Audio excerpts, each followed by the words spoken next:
Have you ever been in a relationship where, despite your best efforts, things just didn't feel right? It's like there's an invisible barrier that keeps you from truly connecting, no matter how hard you try. What if those unsettling feelings and constant obstacles are actually signs from God, trying to guide you away from a path that isn't meant for you? In this video, we're going to uncover 7 clear and unmistakable ways God might be telling you that the person you're with isn't the one He has chosen for you. Stay with us till the end, as these insights could change your life and lead you to the relationship you truly deserve. But before that, please feel free to like and subscribe to our channel. Without further ado, let's get started. Here are 7 ways God will use to tell you not to be with a person. Number 1. A lack of inner peace. If you feel a sense of unease or discomfort about a relationship, it could be a sign that God is not leading you in that direction. Whenever God approves of someone, one of His primary ways of confirming it to you is through a sense of internal peace. Both you and the other person will have a sense of calmness in your spirit. This is a sign that He has everything under His control. But if there is an underlying sense of restlessness every time you try to move forward, God might be telling you to reevaluate your steps. This doesn't mean God doesn't love the other person. He might just be protecting you from what you cannot see. The Bible has a lot to say about peace. In Philippians 4 verses 6 to 7, Paul writes, "Do not be anxious about anything, but in every situation by prayer and petition with thanksgiving, present your request to God. And the peace of God, which transcends all understanding, will guard your hearts and your minds in Christ Jesus." This means no matter how spiritual you are, it is important to listen to those inner promptings and pay attention to any red flags that might be waving. Even if the other person forces you to move forward, it is important not to make that move unless God has prompted you to. The devil can be deceptive. He could manipulate you into a relationship that appears to be God's will, whereas it's clearly not. He might make everything look just like the will of God. This is why you should be Spirit-led instead of feelings-led. It's worth noting that a lack of peace doesn't necessarily mean that the relationship is a complete non-starter.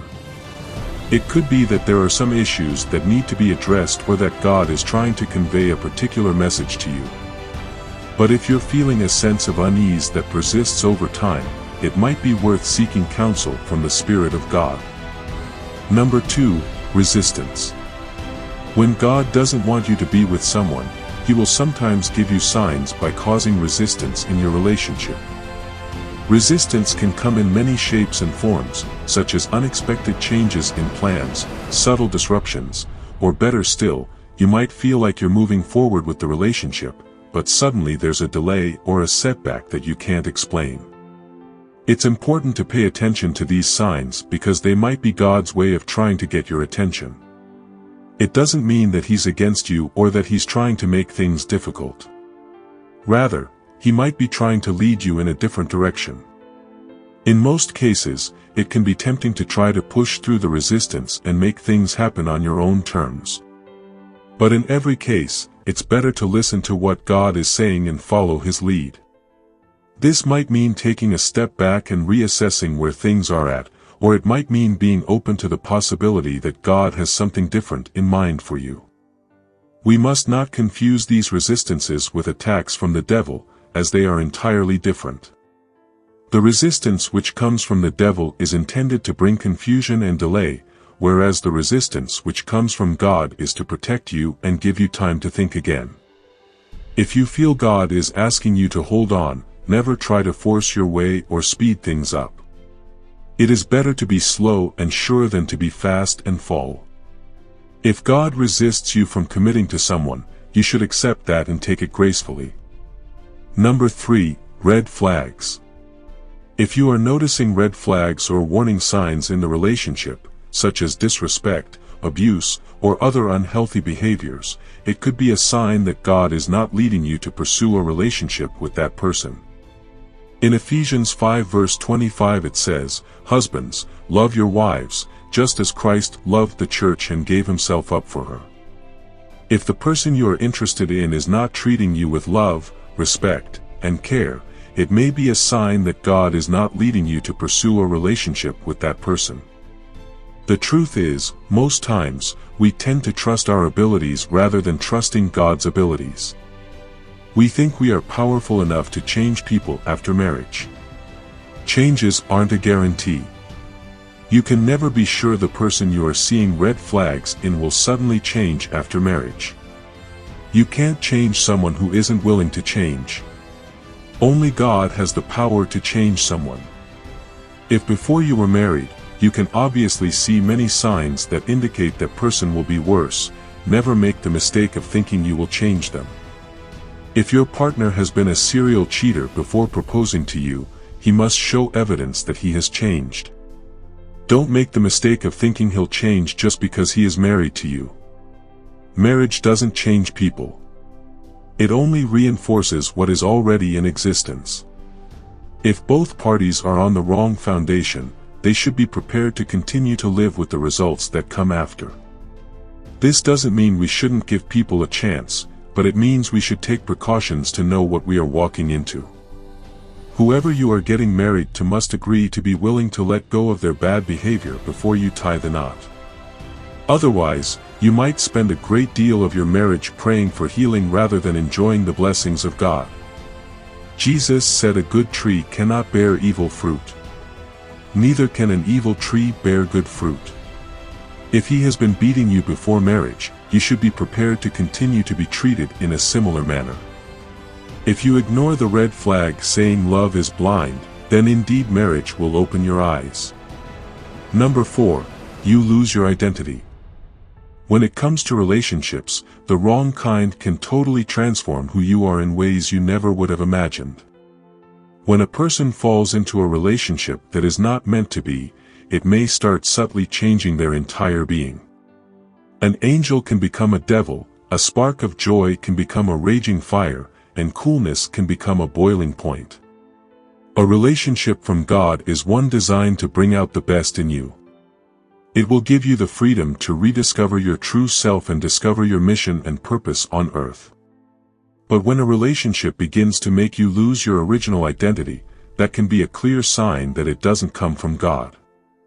Take a moment to think about someone you knew who has changed drastically over time. Because of the people they surrounded themselves with, what was once a calm and peaceful person had become resentful or irritable in the blink of an eye. If you find yourself becoming more bitter, more irritable, or doing things that aren't your true self, then those may be warning signs that the relationship is slowly making you lose your real identity. Suddenly it can feel like you're a world away from the person you used to be. And it's only when we take a step back that we realize the truth. It might take strength and courage to let go of something that is toxic and damaging. But don't worry, God will never deprive you of something that is genuinely good for you. Whether it's emotionally or spiritually, don't be afraid to distinguish between what is good for you and what isn't. Taking that bold step may be what you need to do to get back on track. Number 5, lack of the fear of God. The absence of fear of God is something that should be taken very seriously in any relationship. The fear of God is not just a matter of faith or spirituality. It is the manifestation of a deep respect and honor for the supreme creator of the universe. Without such reverence, the partner in the relationship will carry no restraint. That is, no one to call them to order when necessary. A holy fear of God is what sets the perfect foundation for any relationship, be it between family, friends, or couples. Without respect for the divine and awe for God's majesty, how can any human relationship possibly stand? Without a God to hold us accountable, how will we ever learn self-restraint? When someone outrightly tells you that they don't fear God, you must take note and proceed with caution. Lacking respect for a higher power translates to a lack of respect for those around them, including you, and being with such a partner is a risk not worth taking. Our love and fear of God gives life to the ability to honor our spouses in any and all circumstances, both behind closed doors and in public arenas. Moving forward in a relationship without the fear of God can only lead to chaos, lawlessness, and instability. Number 6. Lack of compatibility. If the person to whom you find yourself drawn does not share your belief systems, values, or overarching vision for the future, it is likely a sign from the Lord that you should be careful. As written in Amos 3 verse 3, "Can two walk together except they agree?" When two people have fundamentally incompatible outlooks on life, it can often lead to confusion, disagreements, and a lack of peace. This isn't to suggest that couples should share every opinion or prioritize overlapping areas of interest. Yet when true incompatibility exists, it's time to consider stepping away. To follow the Lord's will and find true joy in companionship, it's important to seek out someone whose passions, visions, and beliefs align with yours, even if it takes some effort on your part. To do this, pray for discernment, for insight, humility, and for guidance to seek out the perfect partner God has in mind for you. The Lord is ultimately looking for an environment in which harmony is found by two individuals, as He cannot abide in confusion. That being said, it is possible for a relationship to still be founded on solid principles within varying perspectives. But if there are deeper, fundamental incompatibilities between two people, from beliefs, aspirations, perspectives, and so forth, it might be best to thank the Lord for the signs that point out their true intentions and part ways in respect and love. Number 7. Through dreams and visions. God can in many ways directly warn you not to be involved in a relationship if He sees that it could potentially harm you. In moments of our greatest desires, He can take us by surprise with a gentle caution of what is not meant to be. We know this well from the story of Abimelech and Abraham in Genesis 20. Though this king was determined to take what he wanted, God appeared to him directly and warned him that Sarah, the wife of Abraham, was not his to take. Through the form of dreams or visions, God could potentially interfere in a relationship that has no promising future should He see the potential for harm. It is important to note that even though God might tell us not to proceed with a relationship, God in His infinite mercy does give every man a choice in the form of free will. He always leaves it up to us to make our own decisions. He will never force us into something we do not want to do. Neither will He stop you if you've made up your mind to do what you want to do. Yet His wisdom remains should we choose to follow His instruction and take heed of His advice. Though we are ultimately responsible for the choices we make, God's effort to caution us beforehand ensures that we have all the available information when making such an important decision. Thank you for watching. If you found this video helpful, please give it a thumbs up and subscribe to our channel for more insightful content. Share your thoughts and experiences in the comments below, we'd love to hear from you. And don't forget to hit the notification bell so you never miss an update. Stay blessed and see you in the next video.